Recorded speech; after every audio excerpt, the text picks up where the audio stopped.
in 1940 to essentially try to find these 200 renowned writers and artists who had been blacklisted by the Nazis and were in danger of being rounded up and deported. Um, those people, most of them had fled to France from the other occupied countries and were sheltering in the south of France. But he didn't know where they were. He didn't know how to get in touch with them. And he had no experience doing any kind of relief work. And his mission was to find these people and get them US visas and then find ways for them to get to safety in the United States. So it was this incredible leap of faith that this journalist and editor who had never done anything like this in his life would have taken it upon himself to go to France personally and to try to do this work. And he was wildly successful in the work, which is maybe less interesting in a way for a novelist because we like to write about hardship and failure, although of course it's fun to write about triumph too. But Well, what I'm I love fascinated that with, detail. Oh, sorry. I would just wanted to say that I love that detail of you Googling a phrase, surrender on demand, and then finding Fry that way because it seems like such a novelist way. I always say that novelists, we're good researchers, but we're kind of haphazard researchers as well. And we're liable to be to go down a winding path, maybe more than the serious nonfiction researcher. yeah, a winding path that might lead from one novel that was, of which only its first draft was finished, to a story that suggested an entirely different novel, which is strikes me as kind of a foolish notion, you know, like I had no idea if I could write a novel yet. It was a great idea. But everything I'd written before that was short stories, so who knew if I was even going to be able to write one novel? But when I read about Varian and realized how psychologically complicated his life was and what he must have struggled with internally while he was undertaking this incredibly difficult mission, I just thought, God, you know, somebody needs to write a book about this, and it felt like it had to be a novel because so many parts of his story were sub rosa, you know, it felt like they had been suppressed or weren't told for various reasons. And was that something that you just sensed when you were doing the research? You know, were there a sort of lacuna that you thought, oh my gosh, there's something missing from the story here? Yeah, well, the thing that really awakened my imagination to that idea, I think, was the tone in which his memoir is written. I mean, everyone should go and read his memoir because it's fascinating. He was a terrific writer, and it's incredibly profluent and dramatic, and you meet all of these incredible personalities and famous writers and artists. But what I felt as I was reading the book was that the tone of it was so spy novelesque. It felt like a noir film. It felt like it was posturing in this very particular way. And I just thought, well, who is the guy who's positioning himself this way? And what is behind that kind of noirish costume he's wearing? You know, what is underneath the trench coat and the fedora? Um, and and so that was where I started to feel like there must be some story underneath that I wanted to unpack. And some of the narratives in his book are told in such a circumscribed way that I felt like he himself was suppressing some of the most interesting parts of them, which turned out in certain ways to be true. Um, because I am not somebody who writes about real people very often, can you tell me a little bit about that decision and whether you were nervous about it? I mean, I know you had done it a bit in The Invisible Bridge, but whether writing about a real person was one of the things that scared you, or did it just seem exciting to have the Um, picture of what you knew and what you know, wanted to explore? well, I'm excited, first of all, by the fact that you just walked around your dining room table. Well, so Mary told me that she couldn't hear me, so I'm gonna give it a try with the headphones. Okay, can she hear me? Because I hear my fan starting now. How's my volume? Am I cool? Because I have headphones too if I need them. And I'll walk around my chair just for fun because since Nell walked around, I'm also gonna walk around. Okay, now, um, so, uh, so your question, essentially, can we like repeat the thread of the main thread of that question? Yeah, I mean, it was just that that I find that when I'm writing about someone who's real, I tend to take the easy way out and invent Yeah. somebody who's very similar because I Yeah. want the responsibility of a real person. And you did not, you explicitly didn't do this here. And part of what was Right. exciting to you, I think, you know, was Yeah. the parts of Fry's life that you were going to fill in. And so that's why. Well, yeah. Yeah. I mean, yeah, this is something we've talked a good deal about. I mean, I had a lot of trepidation about doing this because for all the reasons you're mentioning, I mean, it's difficult to write about a real person's life, especially about a well-documented life. Um, but I think that the reason I felt it was absolutely necessary to write about Fry as he was and not to invent a kind of analog for him was that his work saved the lives of real people like Marc Chagall and Max Ernst, Hannah Arendt, Andre Breton, Andre Masson. I mean, all of these incredible artists who I felt needed to be a part of this narrative too. And it just seemed like it would be a lot of unnecessary sidestepping Right. to write a kind of roman à clef in which I was sort of costuming all of these people Right. in Because you were, in of course, we all know, we know the artists, but most yeah, of us didn't know Fry until we read your book. that's it. And so not only did I not want to put them in costumes, I also wanted to acknowledge what Fry actually did, which was to save those people's lives. And I didn't want to analog him. I didn't want to suggest that somebody like him did something like what he did because I was so fascinated by him and by what he personally Right. did. Um, the difficulties inherent in that were many, but a couple of chief ones were that there's so much about his life and about what he did there. There are like 20 boxes of archives at Columbia where I spent a lot of time doing research. There are his student records at Harvard, which were unsealed during the time that I was doing the research for this book. There are biographies. There are other people's memoirs, the memoirs of people who are in Marseille with him, who wrote about their knowledge of him. There are memoirs by people like Lincoln Kirstein, who went to college with him and who wrote about him. I mean, just mountains of possibility in terms of like the exploration of this character. And there was this terror that I had of somehow not knowing him deeply enough to fully represent him. And then on the other hand, there was the equivalent and equally weighted terror of failing to complete the telling of his story because I was so deeply immersed in the research. I know of other researchers, writers, filmmakers who went down paths that lasted 20 years and more in trying to capture who he was. And I didn't want to do that because his story also seemed pertinent to our moment. And so I was constantly weighing those two factors, and they were not always easy to weigh. Right. I mean, and you had these two challenges that, in a way, were diametrically opposed. And one was writing about someone that the general reader was not necessarily going to know, and needing to get the parts of his story, those parts of his story, right.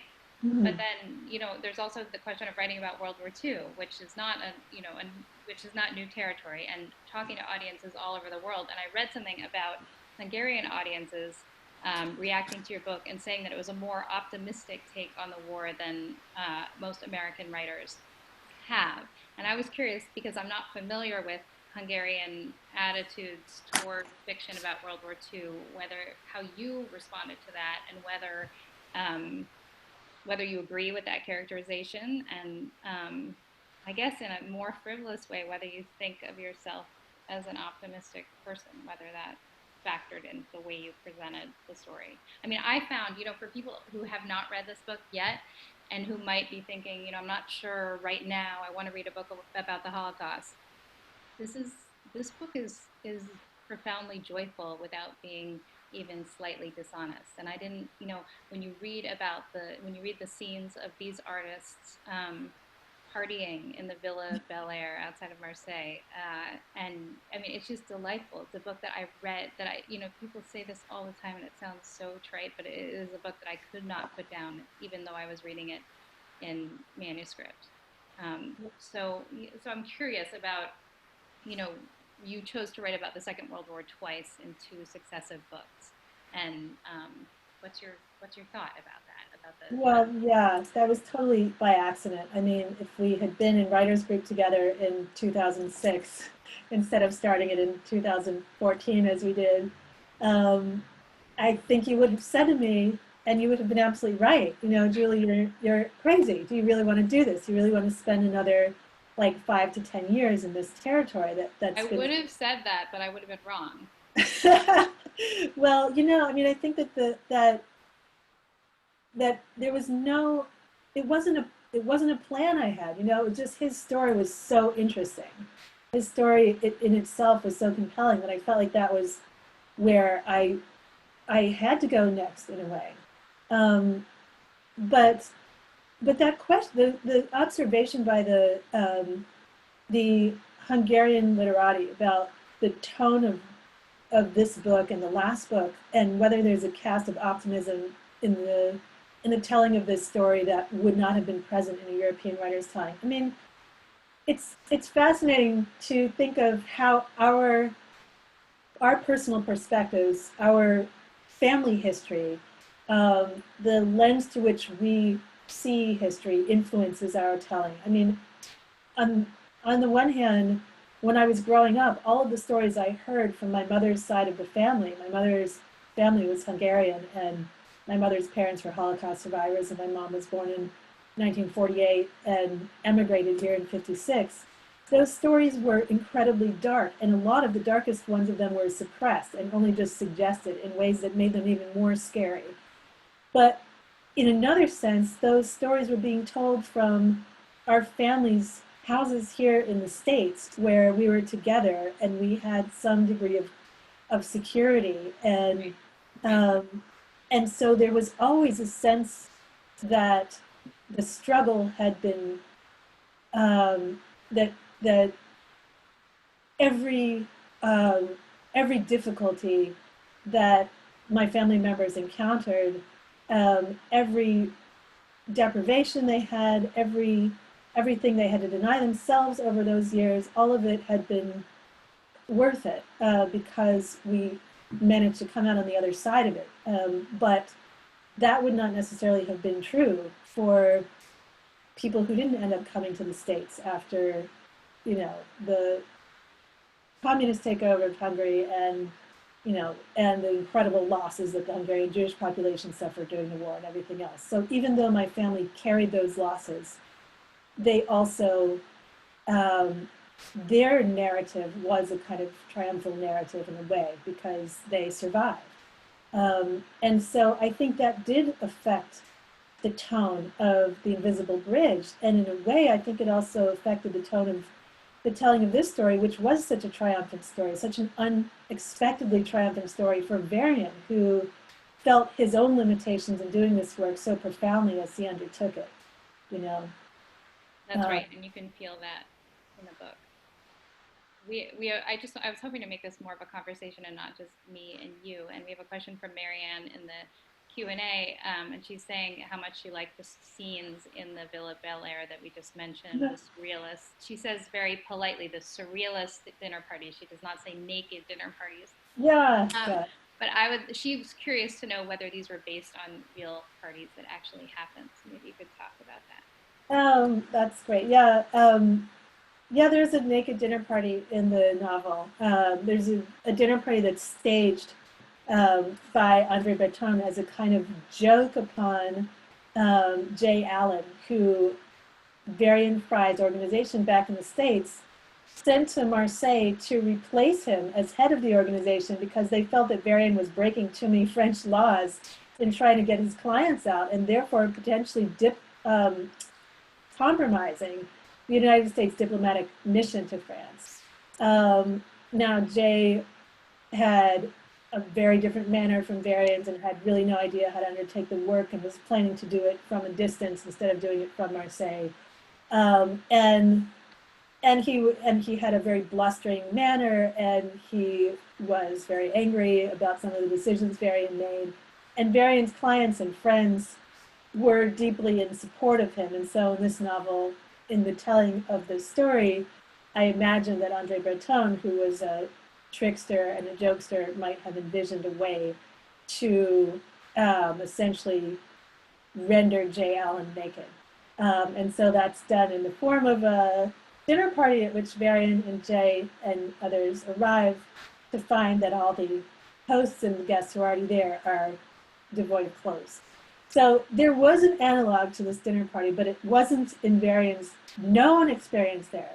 Who knows? I mean, he and the surrealists were likely to have had a naked dinner party, but the germ for this idea came from this marvelous memoir by Mary Jane Gold, one of Varian's associates there in Marseille. Wonderful character herself in the book. Who, while she was in finishing school in Italy, was instructed by this. At one point or another. Yeah. But she was instructed by this marvelously charismatic woman who ran the school, who described a dinner party that she arrived at, which took place at the home of some Italian aristocrats, and she arrived to find the guests naked, and all of the girls who she was telling this story to said, "Oh my God, what did you do? How did you behave? What do you do in a situation like that?" And she said, "Just carry it off, girls, just carry it off." And I just love that story.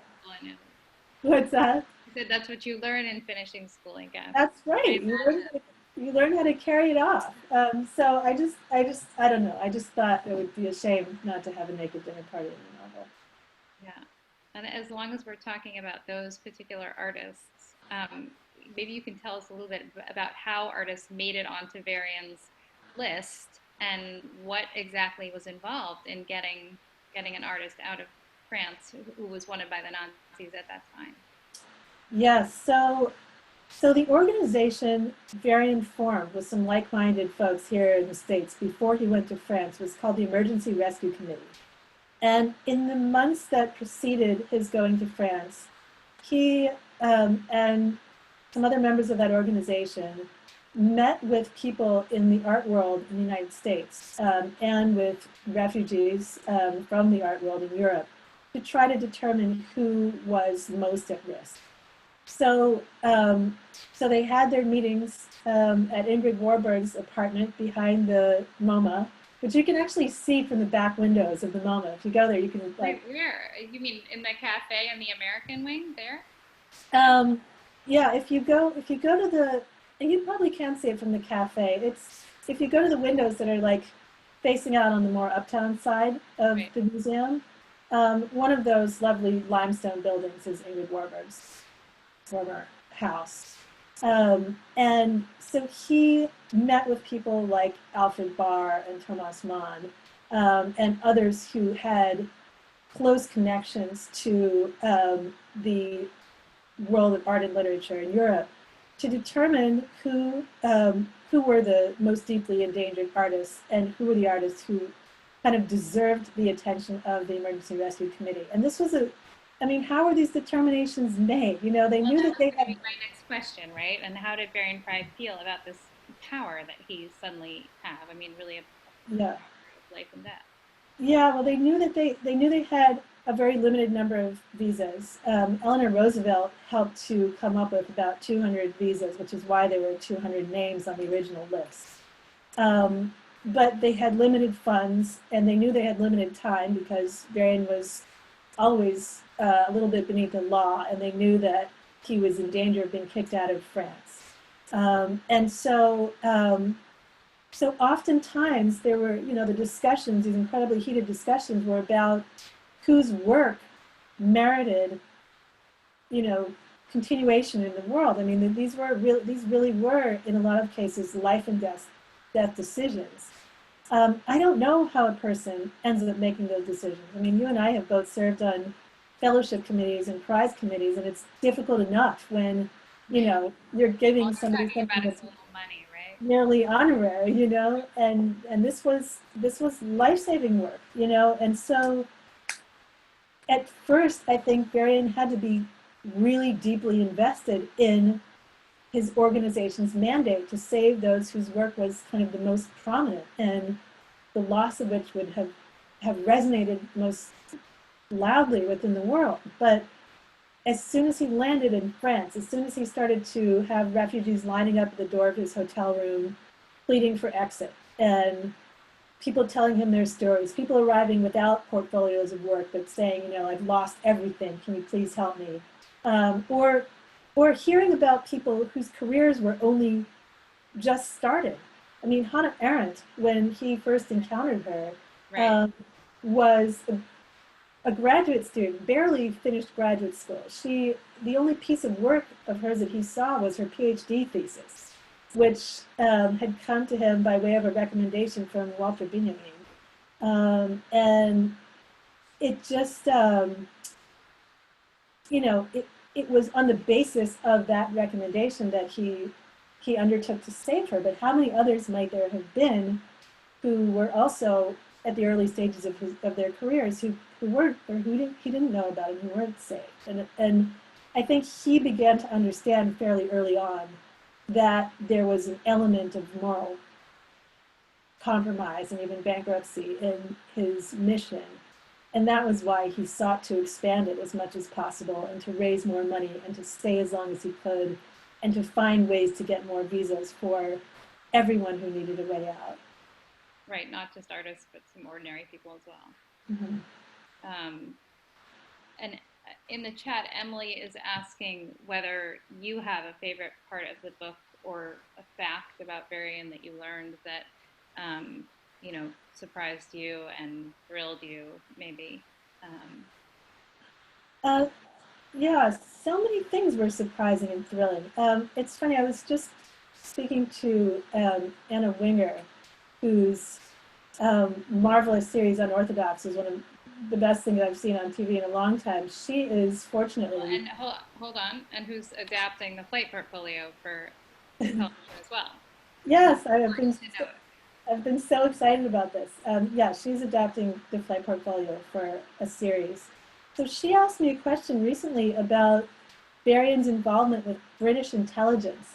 This was something that I knew nothing about when I undertook this research, but over the course of doing this work, um, Varian realized um, that if he were in cooperation with um, the British diplomatic authorities, he could help to get some British soldiers who had not yet been evacuated after Dunkirk back onto British soil. And in the process of doing that, he could also help some Italians escape. The British, it was thought, might be able to provide some boats, and so he became involved in some undercover British intelligence operations that did end up saving quite a lot of lives, and that also helped him to get his own clients out.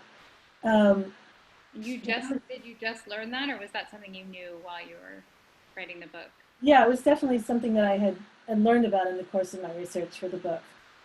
But there were so many other things, and so many of the things that were fascinating to me were things that came from his early life. Like the Right. fact that even when he was a kid in boarding school, he dropped out of a couple of schools in protest against the horrific hazing rituals that people undertook there. And another thing I loved learning was that he and Lincoln Kirstein, who went on to become the impresario of the New York City Ballet, founded a kind of renegade literary magazine at Harvard because uh, they, well, first of all, they couldn't get onto the editorial board of the Harvard Advocate. And then they decided that they didn't like the aesthetic of the Advocate and they wanted to have a more avant-garde It magazine. left something to be desired, even in the 90s. So I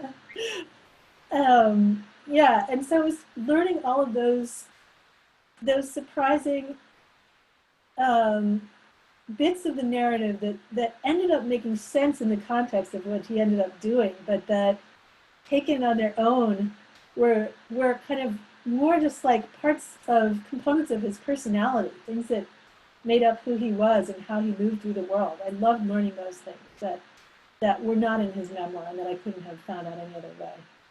Well, this seems like the right time to talk about the public debate around the time of your book's publication around Varian Fry's sexuality, and I'm curious to know when you learned those.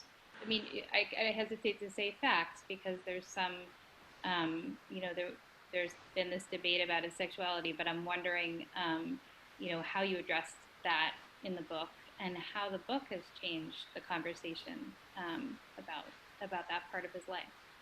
Well, that was so interesting. When I was learning about his early life, I learned fairly early on that that he was romantically involved with Lincoln Kirstein when he was in college, among other relationships with guys who he had at that time, and then also later on when he was in Marseille, he was intimately involved with Stéphane Hessel, who was a French diplomat to be, and a sort of philosophical writer whose works actually gave rise to the Occupy movement. Um, Stefan was a refugee at the time, and he and his family were trying to escape. But during the time that he was sort of stuck in Marseille, Stefan and Varian would escape together for weekends to go, to various places in the south of France to swim and relax and have a drink and maybe do a little gambling and just sightsee and hike, whatever. And the way that he writes about those weekends away, even in his memoir, are pretty romantic. But it wasn't until I read Lincoln Kirstein's memoir where he talked specifically about his relationship with Varian. Also, Martin Duberman's biography of Kirstein. There's a lot of kind of explicit exploration of the relationship between the two of them. I guess I figured that because those elements of the story had been told by numerous people already, that there was no question that Varian was gay and that was, that he had to suppress his sexuality because it was 1940. Right. But it shocked me to learn once the book was published that fact was still open to debate. And there was a review in the Times that suggested that I had invented his sexuality for a kind of cinematic effect. And right, a suggestion that was directly contradicted by members of his own family, I think. Yeah, it was actually his son who ended up writing to the Times to say, my father actually was gay, and that likely contributed to a lot of the depression he felt during that time and later in his life. And can we just acknowledge that that was part of who he was and now talk about what he did in the world? And it really surprised me that it took a novel, a piece of fiction, to make public or to make commonly known this fact about Varian's life. Right, and why do you think people, the type of New York intellectual who writes something for the New York Times Book Review, what do you think where do you think the resistance comes from to that idea? In a hero of the Second World War. Well, I think in the case of this particular writer, she was somebody who was of Varian's generation. Varian died at a rather young age. A lot of people of his generation are still with us, even though they're. And it's fascinating too that he remains in the past in that way in people's mind, in the way that if he lived longer, it would be different. We have a sense, in more recent times. Yeah, that's right. And I think that I think that came from a sort of residual resistance on some people's parts to think of heroes of the Holocaust in any but the most traditional ways. And I'm not really sure why that's the case, because I can think of so many gay heroes who have changed this world. Right. But of course, at those times, it was impossible to tell a lot of these stories. They would have been suppressed. It would have been impossible for Varian himself to write openly about his relationship with Stéphane Hessel in his memoir, or to say in so many words, this was why my marriage fell apart when I came back from Marseille. And I think that part of the reason it became so important to me to talk about one very important fictional gay relationship he had, was because I felt that there would have been no way to chase down the actual relationship. There was no documentation of what really happened. Not sufficient documentation that I would be able to write about it in the kind of detail that I wrote about everything else in the book. So that's where fiction can kind of step in and become and make conscious some of the parts of history that have remained unconscious. which is why I think it's great for us to be able to look back from our current cultural perspective. Well, and that relationship comes alive in a way that is just it's incredible, and it's no less alive than the rest the and the details in the book that came from history. And I guess when I thought about it, I was curious because in Varian Fry is so interesting because in some ways he's the consummate insider. He comes from this wealthy white world. He went to Harvard. He's able to let's say, pass when he wants to. Whereas the man you invented, although he really seems just as alive as the historical figures in the book, Elliot Grant, is biracial, and he doesn't have that option, and he sometimes is a bit stern with Barian for not being sort of as out as he is. And so I'm curious to just hear you talk about those two men and what maybe some of the differences between them that might have catalyzed their attraction. I'm thinking of the scene in the thunderstorm, that I just thought was one of the most beautiful scenes I've ever read. Thank you, Nell. I mean, this was kind of I wanted there to be a kind of moral parity in this parity parity in this relationship, an evenness that had to do with the characters' ability, both characters' ability to kind of press each other where it hurt. So in Varian's case, that was his repressed sexuality. Not his repressed sexuality, but his suppressed sexuality. I don't actually think he was all that repressed at all. I think he was always having relationships with men and comfortable with who he was. He just couldn't live outwardly that way the way Kirsten could, for example, because Kirsten came from a wealthy family and he didn't have to, make a way in the world in exactly the same way Varian did. But Varian had a very strict sense of propriety, and he knew that he was going to have to live in this kind of more circumscribed manner in order to be able to achieve what he wanted to professionally. And in my imagining of the situation in this novel, I wanted there to be a character like Elliot Grant who was calling upon Varian to examine those choices and to challenge those choices. But at the same time, I wanted Varian to be able to turn back on Grant and say, yeah, but you're black, but you've been passing to white because it earned you the advantage of being able to get into Harvard at a certain time, and earned you certain professional advantages like being able to teach at Columbia at a time where I don't think anyone black was employed there.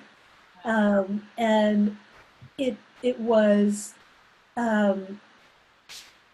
it felt like opening a kind of moral debate in the book about what we hide about ourselves and how circumstances in the world require us to tear away some of those obfuscations in our lives and to declare more openly who we are. I think Varian struggled all his life with how explicitly open to be about his sexuality.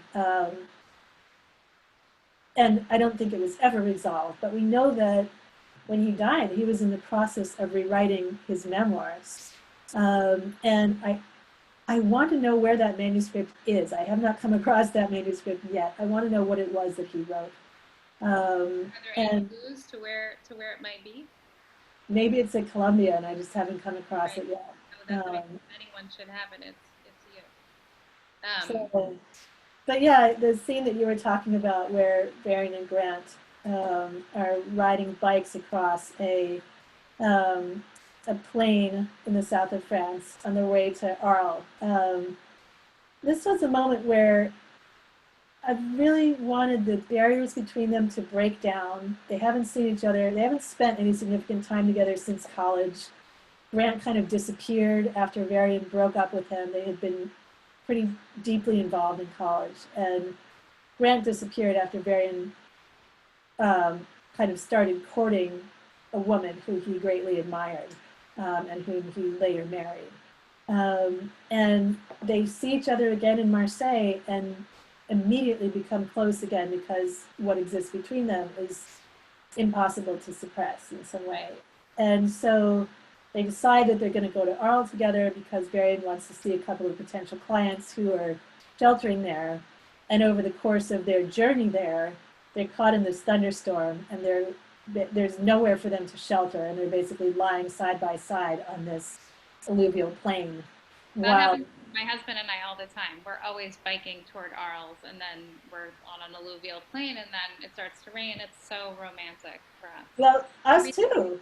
Yeah. Which is actually, you guys, one of the ways that Nell and I first connected. We were like, did you have that alluvial plain experience too?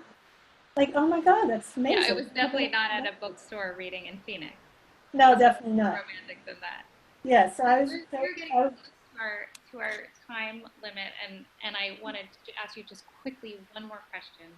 It's something that we've talked about a lot, but I think, if there are any other writers watching or people who are writing while doing other things, how do I know that there were two babies born during the course of writing this novel, and now that they are not babies anymore, how do you navigate balance? Grace Paley, I remember, famously said, balance. I never balanced a fucking thing, which I love as a quote about writing and motherhood. So how do you balance or not balance your writing I, and other responsibilities? yeah, I'm gonna get that emblazoned on a t-shirt immediately. Start wearing it everywhere. Um, well, actually, I think one of the things that was most important was having a lot of writer friends who had babies before I did, That's and right. who continued to work, and whose work continued to astonish me, and to surpass the work that they had done before they had babies, because they were Yeah. continuing to grow as writers, as their lives were changing in other ways too. Um, I mean, I think part of the reason I have had to keep working is because I don't know, one reason I think is just practical. This is my livelihood, and so I'm supporting the family, so I need to continue to work in order to make that happen. But the same is true psychologically. Doing this work is a kind of it feels so mentally and morally necessary in a way that I don't feel like I could be worth anything as a parent to my children if I were not also doing this thing. And so that requires me to do crazy things like go to the writer's space between 10 p.m. and 2 a.m. to get my work done, or to take my pump with me so that I could be pumping while I was nursing my littlest one in the midst of the 3-hour writing session that I had. It felt short enough anyway.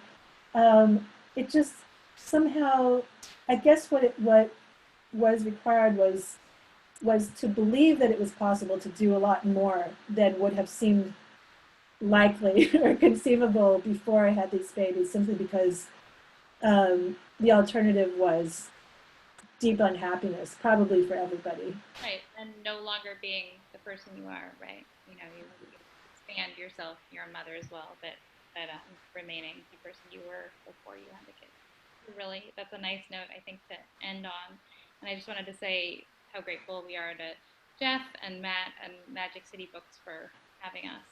And I want to say how grateful I am to you, Nell, for being in conversation with me and for asking these great questions. And it's just always such a pleasure to continue this conversation we've been having about this book for so many years. Yeah, thanks so much to anyone who tuned in for this. And we hope we'll see you soon, maybe even in person. But, Okay, bye. Take care. bye.